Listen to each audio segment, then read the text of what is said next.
Alors, je reconnais M. le député de Bourget pour son intervention. Monsieur le député de Bourget, à vous la parole. Merci, Monsieur le Président. En liminaire, je veux tout d'abord saluer et féliciter ma collègue, notre collègue de Taillon, pour la qualité de ses interventions, la rigueur de son travail dans le cadre des travaux entourant ce projet de loi, travaux en commission parlementaire et ici même en Chambre. Monsieur le Président, le 13 mai dernier, vous étiez à la même place. Je prenais la parole pour m'exprimer sur le projet de loi 20, loi qui aujourd'hui est notable dans l'esprit de l'ensemble de nos collègues ici et à l'extérieur relativement aux milieux concernés. Ce projet de loi s'inscrivait dans la foulée des projets de loi 10 et 28 qui, faut-il le rappeler, ont été tous deux adoptés sous bâillon. Nous subissions alors la présomption du gouvernement libéral avec l'adoption de la loi 10 sur l'organisation et la gouvernance du réseau de la santé et des services sociaux. Dans les circonstances, j'avais cité notre collègue de Taillon qui avait bien résumé la méfiance du milieu de la santé face à ce projet. Ceux qui soignent ou qui accompagnent les usagers, disait-elle, ceux qui protègent et défendent les patients, les spécialistes en gouvernance et en protection de la jeunesse, le milieu communautaire, toutes ces personnes et tous ces groupes refusent d'adhérer à cette réforme et sont très inquiets, dis-je, des conséquences qu'elle aura. Fin de la citation. Les échos que nous percevons aujourd'hui sur le terrain confirment la crainte exprimée alors par plusieurs intervenants du milieu de la santé. Alors, pour revenir au projet de loi 20, je rappelle, Monsieur le Président, que du 24 février au 25 mars 2015, quelques 46 groupes ont été entendus en commission parlementaire et de ce nombre, la très vaste majorité était contre le projet de loi, soit 35 des 46 groupes entendus et notamment des organismes et des groupes qui, paradoxalement, sont les plus concernés par ce projet de loi. Les 24 autres mémoires reçues traduisaient également un profond malaise vis-à-vis du projet de loi du ministre de la Santé et des Services sociaux du Québec.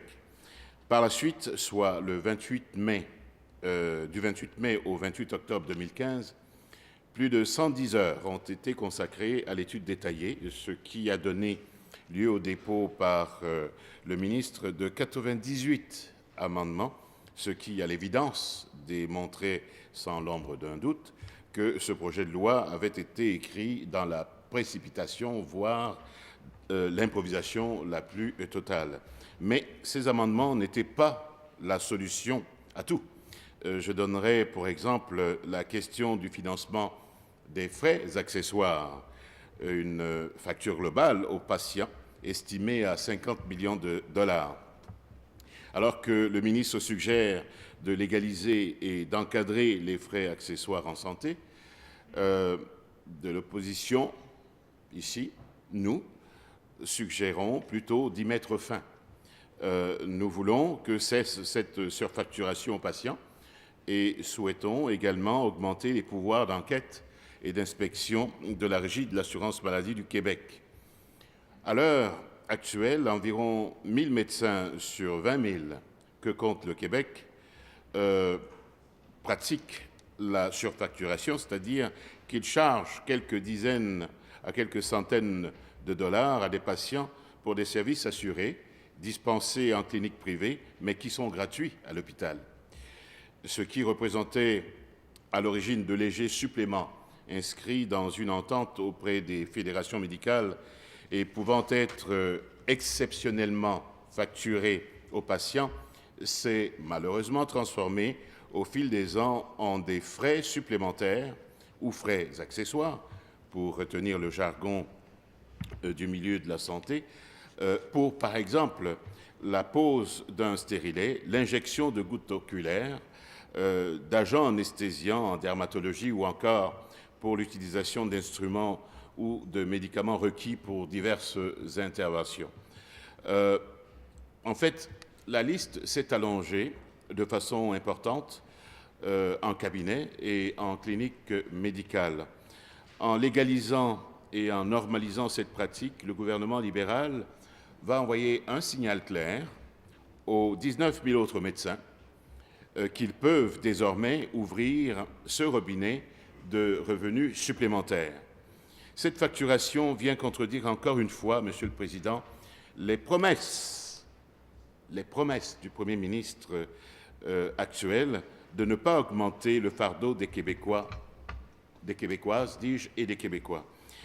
S'il n'entend pas écouter les interpellations, les avis de l'opposition, le ministre de la Santé et des Services sociaux pourrait sans doute écouter celui du protecteur du citoyen.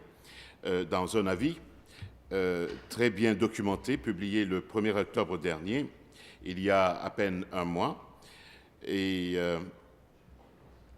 avis qu'il peut très facilement retrouver sur son iPad, il pourrait lire que l'abolition des frais accessoires pour les services assurés est souhaitable. Dans une lettre du 5 octobre, soit quelques jours après la publication de cet avis, la protectrice du citoyen, Mme Raymonde Saint-Germain, soulignait qu'on ne corrige pas une tendance lourde de 40 ans en un seul jour. Mais si l'on admet qu'il est dans l'intérêt public de corriger cette tendance, écrit Mme Saint-Germain, il faut bien commencer quelque part. Or, l'éradication des frais accessoires pour les services assurés est précisément, selon le protecteur du citoyen, la première cible à viser. Fin de la citation. Dans sa lettre au ministre de la Santé et des Services sociaux, elle mentionne que l'avis rappelle justement que depuis 40 ans, on constate au Québec un glissement graduel vers une contribution directe de plus en plus grande pour les usagers. Le protecteur du citoyen suggère par ailleurs que l'éradication des frais accessoires pour les services assurés constitue la première solution à implanter, soit précisément l'enjeu débattu dans le cadre de l'examen d'amendements au projet de loi 20. De plus, il est suggéré que de combler l'enjeu du financement des frais accessoires estimés à 50 millions de dollars demeure gérable, eu égard à l'enveloppe budgétaire globale de près de 33 milliards de dollars attribuée à la mission Santé et Services sociaux. Sur la façon de financer les 50 millions de dollars requis pour éliminer les frais accessoires reliés aux services assurés, il y aurait évidemment la solution de hausser des impôts ou, comme le suggère le protecteur du citoyen, du dégagement d'une marge de manœuvre ailleurs en privilégiant des solutions équitables pour l'ensemble des citoyens. Par ailleurs, souligne la protectrice du citoyen dans sa lettre du 1er octobre 2015, et je cite, « Si le décideur privilégiait une contribution des usagers, le protecteur du citoyen est d'avis que le financement public, l'un des fondements du système de santé et des services sociaux, est plus équitable et préférable à la contribution sur une base individuelle. Préconiser le contraire conduit à un système à deux vitesses, une voie rapide en clinique pour ceux qui ont les moyens de payer et une voie lente menant à l'hôpital pour les autres. » Fin de la citation. Monsieur le Président, je sais que je n'ai pas beaucoup de temps. Je conclurai en invitant le ministre de la Santé et des Services sociaux à se pencher très sincèrement et rigoureusement sur les avis et les lettres reçues de part et d'autre. Merci. Je vous remercie, M. le député de Bourget, de votre intervention.